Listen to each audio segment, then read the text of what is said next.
Di balik setiap kemakmuran, selalu ada nama yang dilupakan.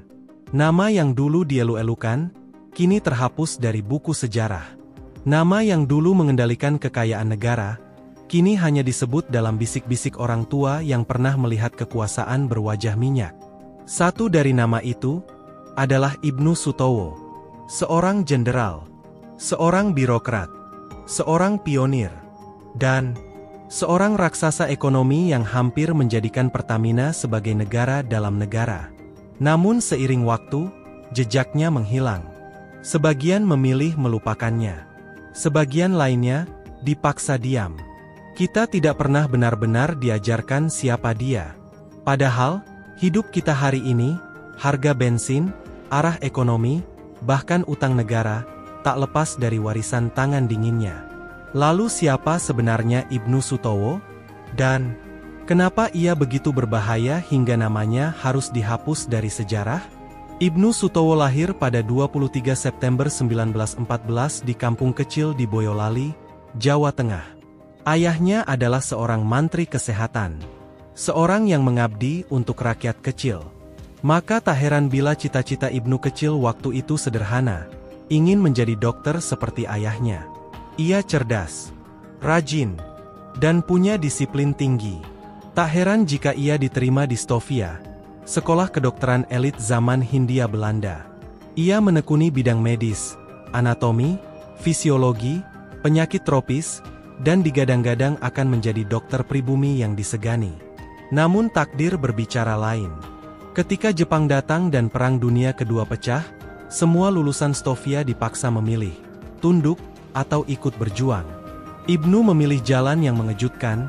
Ia meletakkan stetoskop dan memegang senjata. Ia bergabung dengan Tentara Keamanan Rakyat yang kelak menjadi TNI. Tapi tidak sebagai prajurit biasa.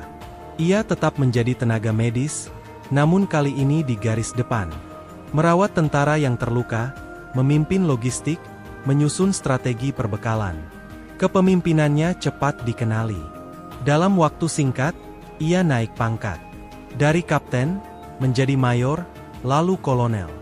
Hingga akhirnya, dikenal sebagai jenderal medis pertama di Indonesia. Tapi perjalanan barunya belum selesai. Karena Indonesia saat itu bukan hanya butuh tentara, tapi juga pemimpin yang bisa mengelola sumber daya. Dan Ibnu, dengan latar belakang medis dan militer, ternyata punya kemampuan yang tak disangka-sangka. Mengelola minyak. Tahun 1950-an, Indonesia masih muda dan rapuh. Belanda memang sudah pergi, tapi jejak kekuasaannya masih tertinggal. Salah satunya, penguasaan sumber daya alam. Di Sumatera dan Kalimantan, ladang-ladang minyak dikuasai oleh perusahaan Belanda seperti Shell dan perusahaan Amerika seperti Chalters. Negara merdeka, tapi tak bisa mengendalikan kekayaannya sendiri. Pemerintah pun mencari orang yang bisa mengelola sektor migas nasional. Dan saat itu, satu nama muncul ke permukaan, Ibnu Sutowo. Ia diangkat sebagai Direktur PN Permina, perusahaan negara yang kelak akan menjadi bagian dari Pertamina. Ini bukan penunjukan biasa. Ibnu bukan ahli perminyakan. Ia bukan insinyur. Bukan ekonom. Tapi justru karena itu, ia bebas dari lobi-lobi lama. Ia datang dengan semangat nasionalisme, bukan jaringan kolonial. Dan satu hal yang menakutkan dari Ibnu, ia tahu bagaimana cara bekerja dalam senyap. Sebagai ex-militer, ia tahu pentingnya kerahasiaan. Sebagai dokter, ia tahu pentingnya presisi. Dan sebagai birokrat, ia tahu cara memanipulasi angka, tanpa harus bohong. Tahun 1968, Ibnu Sutowo resmi diangkat sebagai Direktur Utama Pertamina. Di tangannya, Pertamina bukan sekadar perusahaan. Ia menjelma menjadi kekaisaran ekonomi. Menguasai kilang, pelabuhan, pesawat, rumah sakit, kampus, hotel, hingga maskapai penerbangan. Ya, maskapai. Ibnu mendirikan pelita air. Membeli pesawat sendiri. Membangun rumah sakit dengan standar internasional.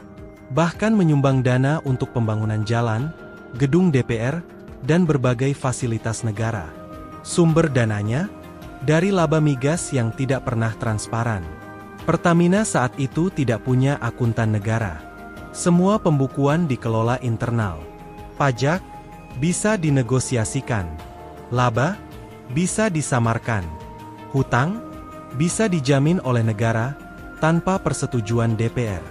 Secara tidak langsung, Ibnu memimpin sebuah negara dalam negara. Ia punya tentara sendiri, keamanan sendiri, protokol sendiri, bahkan jaringan diplomasi sendiri dengan negara-negara Arab dan Asia. Dan yang lebih mencengangkan, semua itu mendapat restu dari Presiden Soeharto. Tak ada pertumbuhan raksasa tanpa payung kekuasaan. Ibnu Sutowo dan Soeharto punya hubungan yang unik. Bukan pertemanan, bukan persaingan, tapi semacam perjanjian tak tertulis. Aku lindungi kamu, kamu lindungi aku. Ibnu menjamin pasokan dana untuk proyek-proyek Soeharto. Mulai dari pembangunan infrastruktur, operasi militer, hingga jaringan politik. Sementara Soeharto memberi Ibnu ruang untuk bergerak. Pertamina dijadikan lumbung dana Orde Baru. Tapi dengan satu syarat, jangan pernah ganggu kestabilan. Selama Pertamina untung, selama rakyat tak protes, dan selama elit kenyang, maka apapun boleh dilakukan. Namun perjanjian semacam ini tidak bisa abadi. Karena pada akhirnya, uang yang terlalu besar akan menimbulkan masalah yang terlalu dalam. Dan masalah itu segera datang. Pada titik tertingginya, Pertamina bukan lagi sekadar perusahaan minyak. Ia telah menjelma menjadi kerajaan. Dengan Ibnu Sutowo sebagai rajanya. Tapi kerajaan ini dibangun di atas fondasi yang rapuh, utang luar negeri. Dan lebih dari itu, dibangun dengan ego dan obsesi. Setelah menjadi penguasa di dunia migas domestik, Ibnu mulai bermimpi membangun sistem ekonomi Indonesia sendiri. Ia melihat Pertamina bukan hanya sebagai penghasil minyak, tapi sebagai jantung baru bangsa. Sebuah entitas yang bisa melahirkan rumah sakit kelas dunia, kampus berwawasan internasional, perusahaan maskapai, hingga sistem transportasi laut dan darat. Ibnu membayangkan Indonesia seperti Arab Saudi, kaya raya karena migas, tapi tidak tergantung pada negara asing. Maka, satu persatu, proyek dimulai. Pertamina mendirikan Hotel Kartika Plaza, hotel bintang 5 yang megah di Jakarta. Kemudian rumah sakit Pertamina Pusat dibangun, lengkap dengan peralatan modern hasil impor. Universitas Yayasan Pertamina berdiri, dibangun bukan dari APBN, tapi dari keuntungan perusahaan. Tak berhenti di situ. Ibnu mendanai maskapai pelita air. Ia membangun pelabuhan sendiri, bahkan punya kilang minyak terapung. Tak ada satupun perusahaan negara, bahkan kementerian, yang punya kekuasaan seluas ini. Namun semua itu ada harganya. Untuk membiayai ambisi tersebut, Ibnu meminjam uang dari luar negeri dalam jumlah yang belum pernah dilakukan oleh satupun institusi di Indonesia. Dolar mengalir deras ke Pertamina. Dari Jepang, dari Eropa, dari Amerika. Tapi dolar itu bukan hadiah. Ia adalah utang. Dan utang itu bersuku bunga tinggi, mengikat, dan tidak transparan. Karena semuanya berada di luar struktur keuangan negara. Ibnu percaya bahwa Pertamina bisa membayar semua itu dengan laba yang dihasilkan dari ekspor minyak. Ia yakin, harga minyak akan terus naik.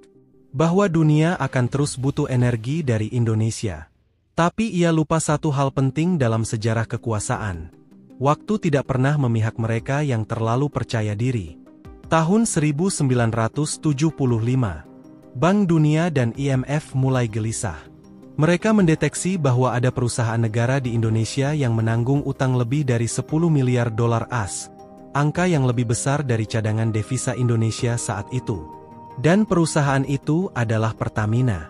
Masalah ini bocor. Diplomasi internasional mulai terganggu. Investor panik. Reputasi Indonesia sebagai negara pengelola minyak yang stabil mulai runtuh. Wartawan asing mulai menulis tajuk, Indonesia, negara kaya minyak yang tersandung utang raksasa. Soeharto murka. Selama ini ia memberi kepercayaan penuh pada Ibnu. Tapi kini kepercayaan itu menjadi beban politik. Jika Pertamina bangkrut, negara akan ikut runtuh. Rezimnya akan goyah. Dan pada suatu pagi yang sunyi, di Istana Negara, Ibnu Sutowo dipanggil. Tak ada konferensi pers. Tak ada panggilan resmi. Hanya percakapan pendek, dingin, dan langsung ke inti. Saya ingin saudara mundur. Demi kepentingan bangsa. Ibnu, yang telah membangun Pertamina dari nol, yang mengubahnya menjadi raksasa Asia, hanya mengangguk. Ia tahu, ini adalah akhir dari babak pertama. Namun yang mengejutkan adalah caranya pergi. Diam-diam, tanpa perlawanan, tanpa pembelaan. Tidak seperti para jenderal lainnya yang jatuh dengan keributan. Ia pergi seperti bayangan, cepat, sepi, dan menghilang dari sejarah publik. Tak ada yang tahu pasti apa isi percakapan terakhirnya dengan Soeharto. Tapi dari cara ia lenyap, satu hal jelas. Ia memilih tunduk, dan menerima nasib sebagai tokoh yang harus dilupakan demi kelangsungan rezim. Dan sejak saat itu, nama Ibnu Sutowo nyaris tidak disebut lagi di ruang publik. Proyek-proyeknya diambil alih oleh negara. Beberapa dilanjutkan dengan nama baru. Beberapa dihentikan diam-diam. Yang menarik, banyak proyeknya justru menjadi tulang punggung ekonomi Orde Baru. Hanya saja, tanpa jejak namanya. Ibnu hidup beberapa dekade setelah kejatuhannya. Di rumah mewah miliknya di bilangan Jakarta Selatan, ia menghabiskan masa tua dengan buku-buku, tamu-tamu tua, dan perbincangan sunyi tentang masa lalu yang kini tabu untuk disebut. Ibnu mungkin telah pergi dari tampuk kekuasaan. Tapi warisannya tak pernah benar-benar lenyap. Struktur bisnis Pertamina yang kita kenal hari ini, tertutup, vertikal, raksasa, dan penuh proyek aneh, sebagian besar dibentuk dari era kepemimpinannya. Ia membangun sistem BUMN dengan kekuasaan ekonomi yang setara dengan negara. Sistem ini kemudian diwariskan, dimodifikasi, dan dipakai oleh banyak tokoh setelahnya. Bahkan ketika reformasi datang, dan banyak institusi negara diguncang, Pertamina tetap berdiri, dengan struktur yang sangat mirip zaman Ibnu. Lebih dari itu, pola relasi antara negara, minyak, dan utang luar negeri yang ia cetuskan, masih hidup. Kita masih sering mendengar soal mafia migas, tentang subsidi yang bocor, tentang proyek kilang yang mangkrak, tentang perusahaan cangkang yang bermain dalam tender. Semua itu bukan hal baru. Semua itu adalah pengulangan sejarah. Mereka yang lahir setelah 1990-an mungkin tidak tahu siapa Ibnu Sutowo. Tapi mereka hidup dalam sistem yang ia wariskan. Mereka mengisi bensin di SPBU yang ia bangun. Mereka minum dari gelas-gelas air di hotel yang dulunya dibangun dari uang minyak. Mereka melihat menara-menara kaca yang dibangun dari utang yang dulu ia tanda tangani. Ironisnya, saat negara menghukumnya dengan lupa, warisannya tetap menyatu dengan kehidupan kita. Ibnu Sutowo wafat pada 2001. Tak ada pesta kenangan. Tak ada headline nasional. Ia meninggal sebagaimana ia jatuh, dalam kesenyapan. Hanya segelintir orang yang datang ke pemakamannya. Sebagian besar adalah kolega tua, mantan jenderal, mantan diplomat, dan segelintir pengusaha yang tahu betapa besarnya nama Ibnu di masa lalu. Ia tak pernah menulis biografi. Tak ada buku memoar. Bahkan banyak catatan tentangnya dimusnahkan atau sengaja disimpan di rak-rak yang tak tersentuh sejarah resmi. Namun, setiap kali kita membicarakan bagaimana Indonesia, negara kaya minyak, bisa terus tergantung pada impor BBM. Setiap kali kita melihat Pertamina berdiri seperti raksasa yang tak bisa disentuh. Setiap kali kita merasa negara ini bergerak tanpa transparansi dalam proyek-proyek besarnya, disitulah nama Ibnu Sutowo bergema. Ia bukan pahlawan, tapi juga bukan penjahat. Ia adalah wajah dari masa lalu Indonesia.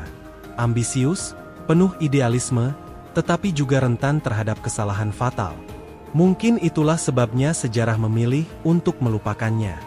Bukan karena ia tak penting, tapi justru karena ia terlalu penting untuk diingat. Dan seperti semua tokoh besar dalam sejarah kelam bangsa, Ibnu Sutowo akan terus hidup di antara dokumen-dokumen yang tidak dibuka, di balik proyek-proyek yang tidak diaudit, dan di dalam setiap keputusan ekonomi yang tak pernah dijelaskan kepada publik. Sebab, Dalam sejarah Indonesia, yang paling berbahaya bukanlah mereka yang bersalah, tetapi mereka yang tidak pernah diadili,